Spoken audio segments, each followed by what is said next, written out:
கலைஞர் TV நேயர்களுக்கு வணக்கம். தமிழர்களோட வீரத்தையும் பெருமையும் கலாச்சாரத்தையும் எடுத்து சொல்கிறதுல முக்கியமானது சினிமா. மண் சார்ந்த படங்களை எப்போ எடுத்தாலுமே மக்கள் அதுக்கு நல்ல வரவேற்பு கொடுப்பாங்க. அந்த வகையில் ரிலீஸ் ஆகிருக்க படம் தான் பிச்சுவா கத்தி. கடந்த வெள்ளிக்கிழமை ரிலீஸ் ஆகி வெற்றிகரமாக ஓடிட்டுருக்கு. ஸோ படத்துடைய டீம் தான் இங்கே வந்திருக்காங்க. முதல்ல நம்ம அவங்கள வெல்கம் பண்ணிவிடுவோம். எல்லோருக்கும் வணக்கம் and welcome to the show. வணக்கம். எல்லோருக்கும் பெரிய வாழ்த்துக்கள். நல்ல வரவேற்பு கொடுத்துருக்காங்க. முன்னாடியே சொன்ன மாதிரி நிறைய விஷயங்கள் இருக்குது படத்தை பற்றி பேசுறதுக்கு. நம்ம இயக்குனர்கிட்ட ஸ்டார்ட் பண்ணிடுவோம். வாழ்த்துக்கள் சார். Thank you sir. படம் நல்ல வரவேற்பு பெற்றிருக்கு. அண்ட் முதல் படம் உங்களோட படம். அண்ட் சுந்தர் சி சார்ட்ட ஒர்க் பண்ணியிருக்கீங்க. படம் பார்த்தவங்களுக்கு மட்டும் இல்லை, படம் பார்க்காத ஆடியன்ஸ்க்கும் நிறைய விஷயங்கள் நீங்கள் இந்த படத்தை பற்றி சொல்லணும். ஃபர்ஸ்ட் ஆஃப் ஆல் சக்ஸஸ்ஃபுல்லாக ஓடிட்டுருக்கு இந்த வெற்றி நீங்கள் எப்படி பார்க்குறீங்க? மக்களுக்கும் சினிமாவுக்கும் இடைவெளி இல்லைன்றது என்னோட புரிதலாக தான் இருக்குது. ஏன்னா அதுக்குள்ளே இருக்கிற விஷயத்தை தான் நம்ம அதில் கொடுத்துருக்கோம். ஸோ அதனால் கண்டிப்பாக அந்த அங்கீகாரத்தை அவங்க கொடுக்காங்கன்ற நம்பிக்கை எனக்கு இருக்குது. சுந்தர் சி சார்ட்ட ஒர்க் பண்ணியிருக்கீங்க 2 படங்கள். ஸோ அவரோட ஃப்ளேவர் எல்லாத்துக்குமே தெரியும். ஒரு ஜாலியான ஒரு கமர்ஷியல் படம் தான் அவர் எல்லாத்துக்குமே கொடுப்பாரு. பட் பிச்சுவா கத்தி அப்படின்னு கேட்கும்போதே கண்டிப்பாக ஒரு என்ன சொல்கிறது, ஒரு ஆக்ஷன் படம் அப்படின்ற விஷயம் எல்லாத்துக்குள்ளேயும் வந்துடுது. இது பிச்சுவா கத்தி யார், எதுக்காக எடுக்கிறாங்க, இது எந்த மாதிரியான கதை அம்சம் உள்ள ஒரு படம்? பிச்சுவா கத்திங்கிறது 80s ரவுடிஸ் பயன்படுத்தப்பட்ட ஒரு வகையான கத்தி தான். ஸோ அந்த கத்திங்கிறது இன்றைக்கி ஏன்னா யூத் மத்தியில் நிறைய பேர் பேருக்கு முன்னாடி ஒரு அடைமொழி வச்சுருப்பாங்க. அது நீங்கள் நிறையா சினிமாவிலேயே ஸ்டன் மாஸ்டர்லாம் பார்க்கலாம். அவங்களுக்கு முன்னாடி ஒரு பவர் எல்லாருமே வச்சுருப்பாங்க. ஸோ அந்த மாதிரி ஒரு இளைஞன் தான் பேருக்கு முன்னாடி ஒரு சின்ன பிச்சுவா கத்திங்கிற ஒரு அடைமொழியை வச்சுக்கிட்டு சுற்றுற ஒரு பையன். ஸோ அவன் வாழ்க்கையில் அந்த கத்தி எடுக்கிறதுக்கான ஒரு சூழ்நிலை எங்கே ஏற்படுது அப்படிங்கிறத தான் இந்த படத்தோட கதை சொல்லும். படத்துடைய ஹீரோ, படத்துடைய தயாரிப்பாளர் செங்கு. ஆக்சுவலாக இதுக்கு முன்னாடியே ஒரு படம் பண்ணிட்டீங்க நீங்கள். ஸோ இந்த கதையை எஸ்பெஷலி தயாரிக்கிறதுக்கு என்ன காரணம்? அது என்னோடய ரோல் தான் நான் சொல்லணும். ஏன்னா டேரக்டர் உண்மையாலுமே 2 இயர்ஸாக ஃபாலோ பண்ணி மேக்ஸிமம் அவர் ரொம்ப கஷ்டப்பட்டு இந்த ஸ்கிரிப்ட் பண்ணியிருக்காரு. அதில் என்னோடய ரோல் உண்மையாலுமே ரொம்ப ரொம்ப சூப்பராக இருந்தது. என்னோடய கேரக்டர் நான் அந்தளவுக்கு பண்ணியிருக்கேன், நல்லாவும் பண்ணியிருக்கேன். 2 சாங் பண்ணியிருக்கேன் நான் இந்த படத்தில். ஒன்று மாண்டேஜ் லவ்லியாக நைட் மூடில் போகும், இன்னொன்று ஹீரோயின் பார்த்து ட்ரீமில் போகிற சாங். ஓகே, இன்னும் அதை பற்றி நிறைய பேசலாம். காளி வெங்கடனே, நீங்கள் ஒரு காமெடி ஆர்டிஸ்ட் மட்டும் கிடையாது, ஒரு நல்ல ஒரு கேரக்டர் ஆர்டிஸ்ட். நன்றிண்ணே. அதையும் தாண்டி ஒரு பர்ஃபார்மர் நீங்கள். ஸோ ரொம்ப ரொம்ப எல்லா பெரிய ஹீரோஸ் கூட ஆல்மோஸ்ட் நடிச்சிட்டிங்க. நீங்கள் நடிக்கிறீங்க அப்படின்னாவே அது கண்டிப்பாக அது ஒரு நல்ல படமாக தான் இருக்கும் அப்படின்ற ஒரு தாட் ஆடியன்ஸ்க்கு வந்திருக்கு. நல்ல கதாபாத்திரங்களை தேடி நடிக்கிற ஒரு நடிகர் நீங்கள். ஸோ பிச்சுவா கத்தியில் உங்களோட கேரக்டர் பற்றி சொல்லுங்கள். பிச்சுவா கத்தியில் என்னோடய கேரக்டர் ரொம்ப பெரிய கேரக்டர்னு சொல்ல முடியாது, கொஞ்சம் கம்மியாக தான் இருக்கும். பட் ஆனால் இம்பார்ட்டன்ஸ் இருக்கும், ஒரு முக்கியமான கதையை நகர்த்தும். அது காமெடியாக தான் இருக்கும் ஃபுல்லாக. அந்த மன்னாரன் கம்பெனி பற்றி கொஞ்சம் சொன்னீங்க. ஆமாம், யாரெல்லாம் இன்வெஸ்ட் பண்ணியிருக்காங்க, யாரெல்லாம் எவ்வளோ போட்டிருக்காங்க அப்படின்னு சொல்லி நாங்கள் ஷேர் ஹோல்டராக. மன்னாரன் கம்பெனி இது மனிதர்களை மாற்றும் கம்பெனி. இதுதான் நம்ம தாரக மந்திரம். பயங்கரமாக இருக்கே கேட்குறது. ஆமாம், இந்த தாரக மந்திரத்தோடு வரும் அந்த கதாபாத்திரம். அவர் ஐயப்பன் சார் முன்னாடி தெரியும், கலகலப்பில் ஒர்க் பண்ணும்போது நான் அதில் ஒரு சின்ன ரோல் நடிச்சிட்டு இருந்தேன். அப்போலேருந்து தெரியும். கரெக்டாக படம் ஆரம்பிக்கும் போது கூப்பிட்டு வாய்ப்பு கொடுத்துட்டாரு. ஸோ அப்படி கிடைச்ச வாய்ப்பு தான் இது.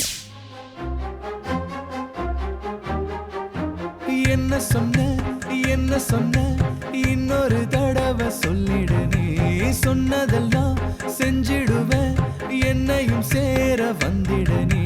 நித்திர போச்சு ஒன்னால செக்குப்ப சுத்தரன் கண்ணால, சொல்ல நினைப்பத சொல்லாம மூடி மறைச்சு வைக்காத, கண்ணால கதை ஒன்று சொன்னால எங்கால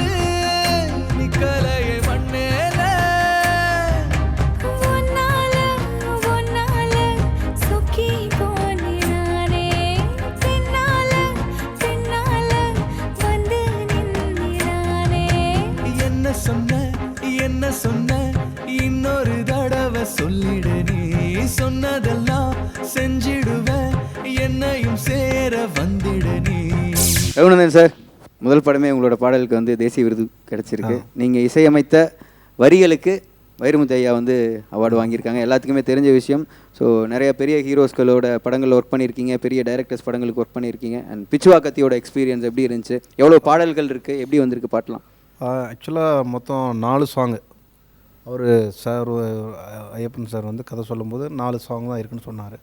எனக்கு என்னென்னா ஃபஸ்ட் டைம் இந்த புது படம் டைரக்டரோட ஒர்க் பண்ணும்போதே ஒரு ப்ரெஷர் இருக்கும். எப்படின்னா பெரிய டைரக்டர் ஒர்க் பண்ணுறதும் ஒரு ப்ரெஷர்னால், புது படத்து டைரக்டரோட இன்னொரு ப்ரெஷர் இருக்கும். காரணம் எப்படின்னா எல்லாருமே ஒரு எக்ஸ்பெக்டேஷனோடு தான் இருப்பாங்க. அதனால் ஃபஸ்ட்டு டியூன் கம்போஸ் பண்ணும்போதே இவருக்கு எப்படி பிடிக்கும், என்ன பண்ணுங்க. பட் நாங்கள் 2 பேரும் அதுக்கு முன்னாடி கொஞ்சம் ஃப்ரெண்ட்லி ஆகிட்டோம்.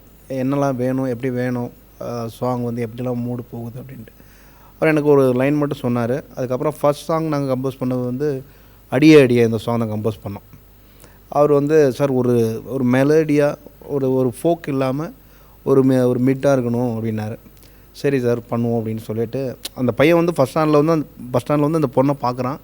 அவள் யாருன்னே தெரியாது. பட் இவன் பார்த்த உடனே அவளை ஏதோ முன்னாடி பார்த்த மாதிரி ஒரு ஃபீல் வருது. பஸ் மூவ் ஆனவுடனே இவன் பின்னாடி ஓடி போகிற மாதிரி ஒரு சாங் ஏன்னு சொல்லிட்டு போகிறான். அப்படின்னோடனே கம்போஸ் பண்ணேன் டியூன் வந்து. பார்த்த உடனே நான் வந்து இதாகிட்டேன், அதாவது மெர்சல் ஆகிட்டேன் மாதிரி டியூன் பண்ணோம். அடியே அடியே என்ன ஆச்சு எனக்கு ஒன்றும் தோணலையே, தரரே நானே தரரே ரே ரே தரனே தாரே தாரே. அது யுகபாரதி எழுதினார்.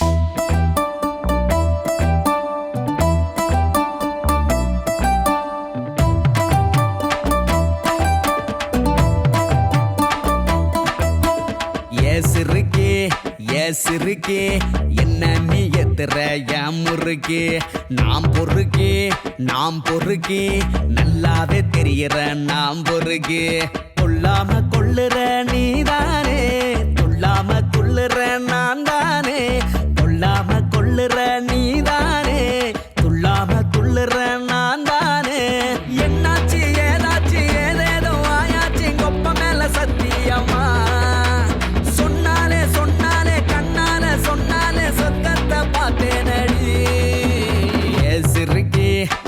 சிறுக்கே என்ன நீ எத்துற யாம் முறுக்கே, நாம் பொறுக்கே நல்லாவே தெரியற நாம் பொறுக்கே.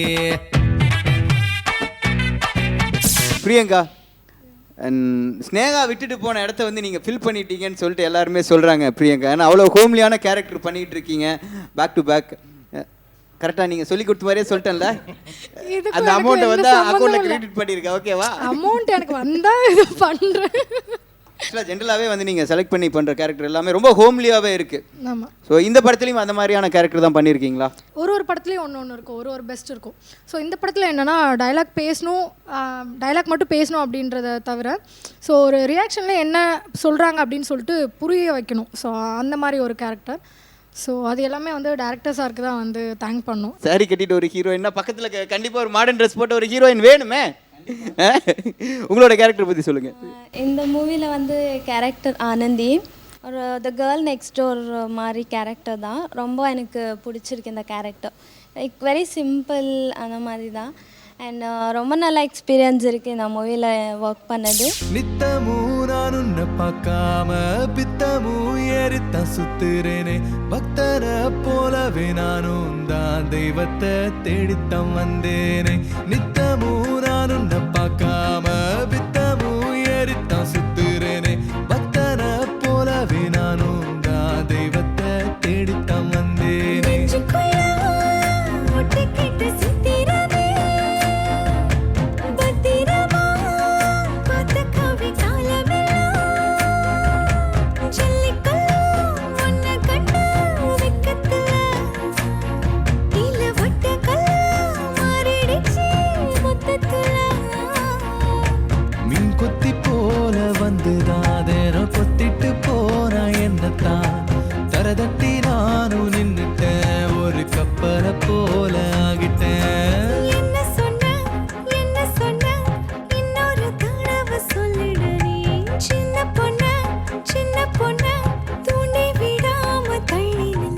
பத்துன்றதுக்குள்ள கோலி சோடா, இந்த 2 படத்துலையுமே கோலி சோடா பார்த்ததுக்கப்புறம் பத்துன்றதுக்குள்ளே நீங்கள் வர சீன்ஸ் எல்லாம் பயங்கர கிளாப்ஸ். ஸோ இந்த படத்தில் என்ன கேரக்டர் பண்ணியிருக்கீங்க சீதா? இந்த படத்தில் வந்து பாலானோட கேர்ள் ஃப்ரெண்டாக பண்ணியிருக்கேன். ஒரு நல்ல காமெடி. பாலா சார் அவனோட கேர்ள் ஃப்ரெண்ட். ஓகே. ஜென்ரலாக வந்து ஒரு படத்தை வந்து டைரக்ட் பண்ணும்போது ஏதாவது ரியல் லைஃப்பில் நடந்த விஷயங்கள் ஏதாவது எடுத்து பண்ணுவாங்க இயக்குனர்கள், இல்லை எங்காவது பார்த்தது கேட்டது புக்கில் படித்த இந்த மாதிரியான விஷயங்கள் இன்ஸ்பிரேஷனில் பண்ணுவாங்க. ஸோ இந்த கதையை உருவாக்குறதுக்கு என்ன காரணம்? கண்டிப்பாக இது ஒரு ரியலான கதை தான் சார். ஏன்னா இது நான் வந்து ஒரு 2-3 வருஷத்துக்கு முன்னாடி ஒரு நியூஸ் பேப்பரில் படித்த ஒரு விஷயந்தான். ஸோ ஒரு காலேஜ் பொண்ணுக்கு நடக்கிற ஒரு சம்பவம். ஸோ அந்த பொண்ணுக்கான விஷயங்கள் எப்படி வெளியே புரிஞ்சுக்கிட்டு வெளியே எக்ஸ்போஸ் ஆச்சு அப்படின்ற மாதிரியான ஒரு கதை தான். ஸோ என்னென்னா இந்த செயின் ராபரி எல்லாம் இருக்கும் இல்லையா, இது ஒரு கனெக்டிவாக கதையில் கண்டிப்பாக இருக்கும். ஸோ அதுக்கு பின்னாடி ஒரு ப்ரெஷர் இருக்கும். ஒரு பையன் ஃபஸ்ட் டைம் வந்து ஒரு தப்பு பண்ணுறான் இந்த சமூகத்தில் அப்படின்னும் போது அவனுக்கு ஒரு ப்ரெஷரு, அதுலேருந்து அவன் என்ன மாதிரி முடிவு எடுக்கிறான். ஸோ அதில் ஒரு பிரச்சனையில் மாட்டி ஒரு போலீஸ்க்கும் இவனுக்கான கனெக்டிவிட்டி எப்படி இருக்குது, ஸோ இதுலேருந்துட்டு அவன் எப்படி வெளில வரான் அப்படின்ற ஒரு விஷயம் உள்ளே போகும். பொதுவாக வந்து செங்கு ஆக்சுவலாக ப்ரொடியூசரோட பசங்க வந்து நடிக்க வர்றாங்க அப்படின்னா அவங்களுக்கு தனியாக ஒரு கதையை ரெடி பண்ணி அவர் மட்டும் சோலோ பர்ஃபார்மன்ஸ் பண்ணுற மாதிரியான ஒரு விஷயம்லாம் பண்ணுவாங்க. பட் இது மல்டி ஸ்டார் காஸ்டிங் மாதிரி இருக்குது பார்க்கும்போது. ஸோ இந்த கான்செப்ட்டுக்கு நீங்கள் எப்படி ஒத்துக்கிட்டீங்க? ஏன்னா நம்ம தான் காசு போட போகிறோம், நம்ம நினச்சா எந்த டைரக்டர் வேணாலும் படம் பண்ண வைக்கலாம் அப்படின்ற ஒரு தாட் இல்லாமல். நான் என்ன நினச்சேன்னா, கண்டிப்பாக நம்மளோட கதை பேசணும் படத்தில் அப்படின்னு தான் நான் ஃபீல் பண்ணேன். ஏன்னா இந்த படத்தில் கண்டிப்பாக அது இருக்கும். ஏன்னா அந்தளவுக்கு ரொம்ப சூப்பராகவே ஸ்கிரிப்ட் பண்ணியிருக்காரு. நம்ம ஆக்ட் பண்ணுறதை தாண்டி படத்திலோட போகிற அந்த விஷுவல் இருக்குல்லண்ணே, அந்த இதில் ஏதாவது ட்விஸ்ட்டு இவர் வந்து ரொம்ப சூப்பராகவே பண்ணியிருக்காரு. அது ஃபஸ்ட்டு படம் மாதிரி கண்டிப்பாக இவருக்கு இருக்காது. எனக்கு வந்து இது செகண்ட் மூவி மாதிரி இருக்காது படம் பார்த்திங்கன்னா. ஏன்னா 2 பேரும் ஒரு 4-5 படம் பண்ண மாதிரி தான் பண்ணியிருக்கோம். ஏன்னா அந்தளவுக்கு எனக்கு இது கண்டிப்பாக இந்த படம் பேர் வாங்கி கொடுக்கும்னு நான் நம்புகிறேன். அண்ட் பிரியங்கா, அண்ட் உங்களுக்கும் இனிகோவுக்கும் இருக்க சீன்ஸ் எல்லாம் எப்படி வந்திருக்கு? ஸோ உங்களோட ஆன்ஸ்க்ரீன் பேர் எப்படி இருக்குது நீங்கள் ஸ்க்ரீனில் பார்க்கும்போது? இல்லை 100% ஒர்க் அவுட் ஆகிருக்குன்னு தான் சொல்லணும். ஜோடி வந்து நல்லா இருக்காங்க. ஸோ நெக்ஸ்ட் மூவிலையும் வந்து இவங்களை வச்சு பண்ணலாம் அப்படின்ற மாதிரி தான் டாக் போயிட்டுருக்கு. ஜோடி நல்லா இருக்காங்கன்னு சொல்கிறாங்களா? எல்லாம் சொல்கிறது தானே சொல்ல முடியும். நானே அது க்ரியேட் பண்ணல, சொன்னதை சொல்கிறேன். ஸோ நல்லா இருக்காங்க அப்படின்னு சொன்னேன். ஸோ அது சாருக்கும் தெரியும்னு நினைக்கிறேன். உங்களுக்கும் செங்குக்கும் இருக்கிற அந்த காம்பினேஷன் சீன்ஸ் பற்றி சொல்லுங்கள். லவ் போர்ஷன்ஸ் எல்லாம் எப்படி ஒர்க் அவுட் ஆயிருக்கு? உங்களோட முதல் படம் இல்லையா, ஆன் ஸ்க்ரீனில் உங்களை வந்து நீங்கள் ஸ்க்ரீனில் பார்க்கும்போது என்ன ஃபீல் பண்ணீங்க? பட் இட் வாஸ் நைஸ், ரொம்ப நல்லா இருந்துச்சு. அவர் கூட like use to help me, ஒரு ஷார்ட்ஸ்லாம் வந்து சஜஸ்ட் பண்ணுவார். ஸோ ரொம்ப நல்லா ஈஸியாக இருந்தது. ஒரு படத்தை வந்து அடுத்த கட்டத்துக்கு எடுத்துகிட்டு போகிறதுக்கு ஆடியன்ஸை வந்து இன்ட்ரெஸ்டிங்காக சீட் நுனியில் உட்கார வைக்கிறதுக்கு ஒரு முக்கியமான காரணம் படத்துடைய ரீரெக்கார்டிங். ஸோ அதுக்கு நீங்கள் எவ்வளோ நாள் எடுத்துக்கிட்டீங்க இந்த படத்துக்கு? எந்த அளவுக்கு இது இன்ட்ரெஸ்டிங்காக கொண்டு வந்திருக்கீங்க? ஆக்சுவலாக வந்து என்னென்னா இந்த படம் வந்து மோஸ்ட்லி ஒரு 14 to 15 days போச்சு. ஆர்ஆர் வந்துட்டு ரொம்ப நல்லா வந்திருக்கு. எனக்கு சொல்லப்போனால் என்னென்னா, இவருக்கு ஒரு தீமு, இனிகோவுக்கு ஒரு தீமு. அவர் பார்த்திங்கன்னா அவருக்கு வந்து ஒரு ஃபோக் ஸ்டைலாக இருக்கும் தீம் வந்துட்டு. இவருக்கு வந்து ஒரு மாடர்னாக இருக்கும். மாடர்ன்லேயே ஒரு லவ் இருக்கும். வில்லேஜ் பார்த்திங்கன்னா ஃபுல்லாக ஃபோக்காக ட்ரை பண்ணியிருப்போம். ஃபோக்லேயே ராக் ட்ரை பண்ணியிருக்கோம். அந்த இனிகோ கிரிக்கெட் போர்ஷன்லாம் இருக்குது, அதெல்லாம் ஃபுல்லாக ஃபோக் வித் ராக் பண்ணியிருப்போம். அதுக்கப்புறம் இவங்க ஜானர் ஃபுல்லாகவே ஒரு பாப், அதுக்கப்புறம் ஒரு ஒரு ஒரு என்ன சொல்கிறது, ஒரு ஒரு மைல்டான ஒரு மெலடி, அப்புறம் எமோஷன்ஸ்லாம் நிறைய இருக்குது. அந்த எமோஷன்ஸ்லாம் வேறு மாதிரி கன்வே பண்ணியிருக்கோம். அப்புறம் வில்லனுக்கெலாம் பார்த்திங்கன்னா அதாவது ஒரு மெக்சிகன் கைண்ட் ஆஃப் மியூசிக்லாம் பண்ணியிருக்கோம். ஸோ அதனால் நல்ல ஒரு ஆர்ஆர், நல்ல ஒரு எல்லாருமே நல்லா பண்ணியிருக்காங்க. முதல்ல படம் பார்த்துட்டு நான் சொன்னேன், எங்கேயுமே ஒரு ஆர்டிஃபிஷியல் இல்லாமல் நான் இந்த படம் பார்த்த வரைக்கும் இந்த படத்தோட கண்டென்ட் என்னென்னா, விளையாட்டுத்தனமாக எந்த விஷயம் பண்ணாலும் அது விபரீதத்தில் தான் போய் முடியும். இதில் ஒரு சின்ன ஒரு விளையாட்டுத்தனம் தான் ஒரு விபரீதமாக மாறிடும். ஸோ அந்த விபரீதம் வந்து கடைசியில் எப்படி முடியறது தான் படம். உன்னை பார்த்ததும் நீ என்ன சேர்ந்ததும் நிஜமானு என்ன நான் கிள்ளி பார்த்தேன். பூ ஒன்று பூத்ததும் வாசத்தை சேர்த்ததும் ஊரெல்லாம் வீசுதே தேடி பார்த்தேன். தன்னாலதான் அலைஞ்சேனே, பின்னாலதான் நான் திரிஞ்சேனே. வந்தாயரியும் வரமாக நிப்பேனே நானும் துணையாக. பார்த்தாலே பார்த்தாலே கண்ணால பார்த்தாலே கரைஞ்சேனே கற்பூரமா. சிரிச்சாலே சிரிச்சாலே உதட்டோரம் சிரிச்சாலே வசந்தேனே கோபுரமா. எஸ் இருக்கி என்ன நீ எத்துற என் முறுக்கி. நாம் பொறுக்கி நல்லாவே தெரியற நாம் பொறுக்கி.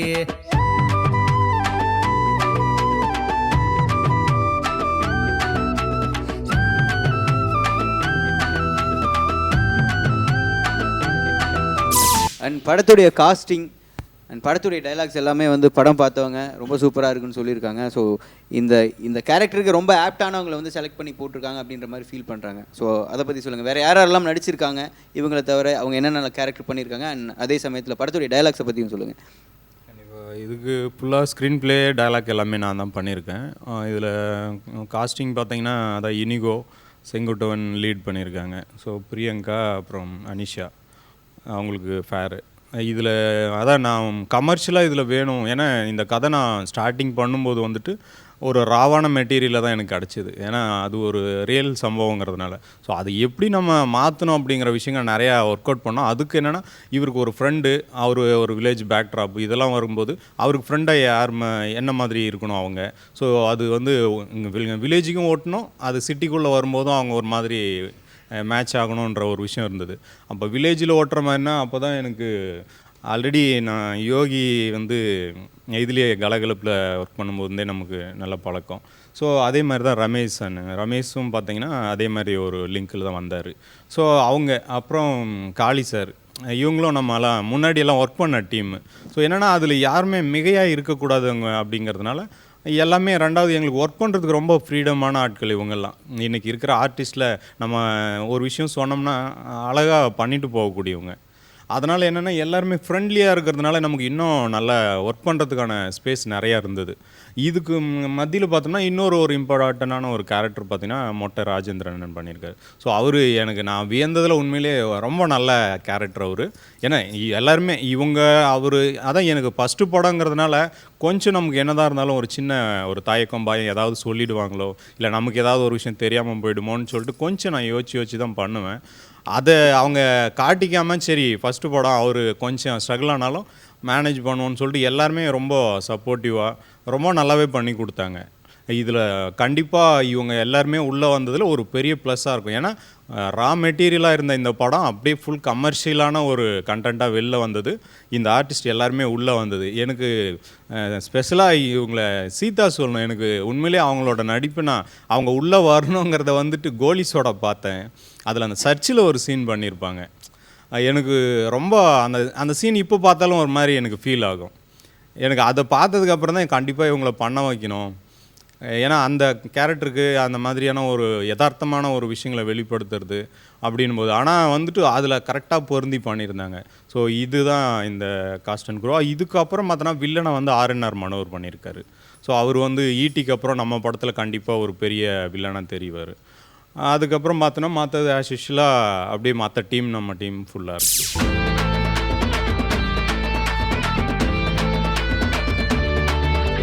வேலைக்கும் போகல வீட்டுக்கும் போகல உனக்காக நிக்கிற வீதியில, பாருக்கும் போகல பீரும் நான் போடல இருந்தாலும் சொக்குறேன் போதையில, கொட்டாயி நான் குரல் கேட்டு அம்பானி வீடா வசந்தேனே, பஞ்சார கோழி உன பார்த்து பஞ்சோத்தி நானும் செவந்தேனே, அப்பாவி ஒன்னால அங்கேயும் இங்கேயும் ஆடுறேன் சுத்தி சுத்தி, நில இல்லாம தன்னால சொல்லாம கொள்ளாம மாறுதே புத்தி புத்தி,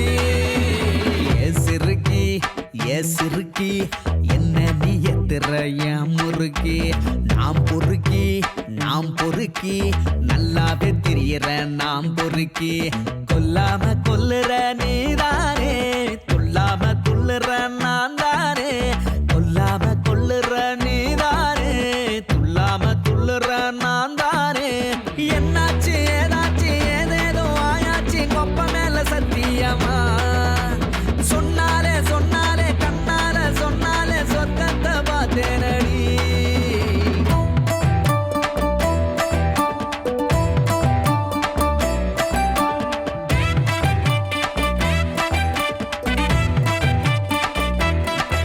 கேமராமேனோட ஒர்க் வந்து ரொம்ப பேசும்படியாக இருந்துச்சுன்னு எல்லாருமே சொன்னாங்க. நான் ட்ரெய்லர்லாம் பார்க்கும்போதே சாங்ஸ் எல்லாம் பார்க்கும்போதே ரொம்ப மிரட்டலாக இருந்துச்சு. ஸோ கேமரா யார் பண்ணியிருக்கா? கேமரா வந்துட்டு நம்ம கேஜி வெங்கடேஷன் சொல்லிட்டு சதுரங்க வேட்டை தான் ஃபஸ்ட் படம் பண்ணார். அப்புறம் பாம்பு சட்டை, இப்போது சரவணன் இருக்க பயமேன். ஸோ அதுக்கடுத்து நம்ம படம் பண்ணியிருக்காரு. எங்களுக்கு அதான் நான் ஒரு படம் நம்ம ஃபஸ்ட்டு படம் பண்ணுறோம், நமக்கு டெக்னீஷியன் வந்து ஸ்ட்ராங்காக இருக்கணும். ஏன்னா நம்ம வந்து சின்ன ஒரு இடம் மிஸ்டேக் பண்ணலாம், அவங்க அதை கரெக்டாக பேலன்ஸ் பண்ணுன்றதுனால சரி அது இடத்துல நான் சீனியராக கொஞ்சம் செலக்ட் பண்ணேன். அதில் ஒரு 3-4 பேர் நான் செலக்ட் பண்ணும்போது கரெக்டாக அவர் ஆப்டாக எங்களுக்கு வந்தார். ஏன்னா நான் அவரோட ஃபஸ்ட்டு படம் பார்த்தேன். அதில் எனக்கு அந்த கலர் டோன் வச்ச விதங்கள்லாம் ரொம்ப தரணும். ஏன்னா அந்த படத்தை பற்றி நான் நிறையா கேள்விப்பட்டிருக்கேன். ஏன்னா எடிட்டர் வந்து நம்மளோட ஃப்ரெண்டு. ஸோ அவர் மூலிமா அந்த படத்தை வந்து பண்ணும்போது அந்த கலர் டோன் வந்து அவ்வளோ அழகாக பண்ணியிருப்போம். ஏன்னா ட்ரை பிளேஸில் பண்ணியிருப்பாங்க ஷூட்லாம், அதை கொண்டு வந்து அப்படியே டோன் மாற்றும் போது ரொம்ப அழகாக பண்ணியிருந்தார்.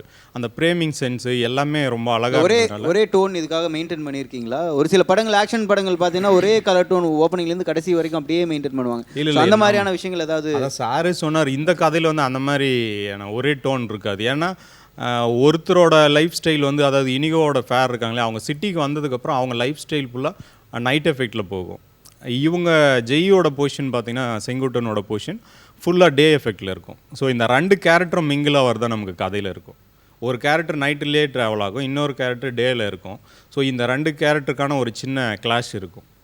ஸோ இதுக்கு வேரியேஷன் கண்டிப்பாக வேணும். இதுக்கு நடுவில் வில்லன் ஒருத்தர் இருப்பார். ஸோ அவர் ஒரு கேங்ஸ்டர் குரூப்பு.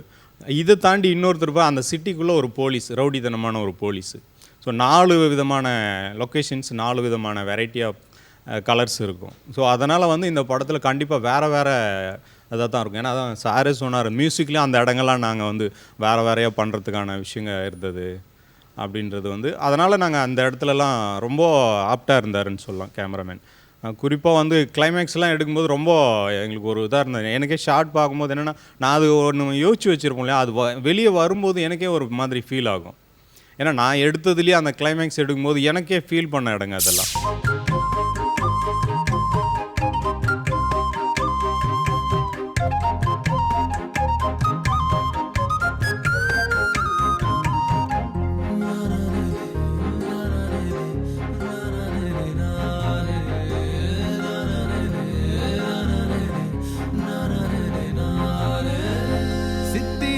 மாசம் உன்னால கொட்டுதே துரலைய மேல, அத்தனை ஆசையும் ஒன்னாக வந்துதான் ஆடுதே தன்னால.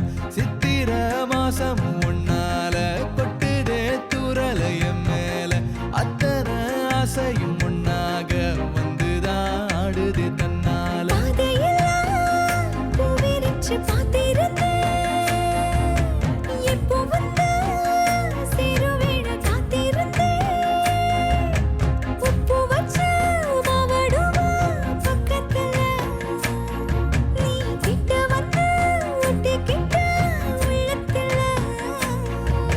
சொடக்கு போடும் நேரத்துல கண்ணில் கலந்த நீயும் சாமியடி, கரண்டு போன சாமத்துல குத்து விளக்க ஏத்தி போறியடி.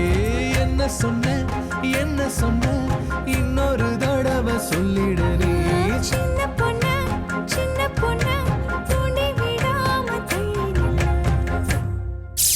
சுந்தர் சி சாருடைய அசிஸ்டன்ட் அப்படின்றதுனால கண்டிப்பாக உங்களுக்கு வந்து காமெடி வந்து கண்டிப்பாக உங்கள்ட்ட ஆடியன்ஸ் எதிர்பார்ப்பாங்க. ஸோ எந்த அளவுக்கு காமெடிக்கு இம்பார்ட்டன்ஸ் கொடுத்துருக்கீங்க? இதில் நமக்கு அதான் 70% காமெடியான ஒரு விஷயம் தான். ஏன்னா அதுக்கான ஆர்டிஸ்ட்டு தான் நம்ம உள்ளே வச்சுருக்கோம். ஸோ இதில் காமெடி தாண்டி அதான் 70% ஒரு 30% நமக்கு கதை சொல்லி ஆகணும். இப்போ கதை சொல்லலைனாலும் வேலைக்கு ஆகாது. ஏன்னா இங்கே ஒரு மாதிரி இப்போ ஸ்ட்ரகிள் மாறிட்டே இருக்குது. அதுக்கு நம்ம கண்டிப்பாக அடாப்ட் ஆகி தான் ஆகணும். ப்ரொடியூசர் படம் பார்த்துட்டாரா? படம் பார்த்துட்டு என்ன சொன்னார்?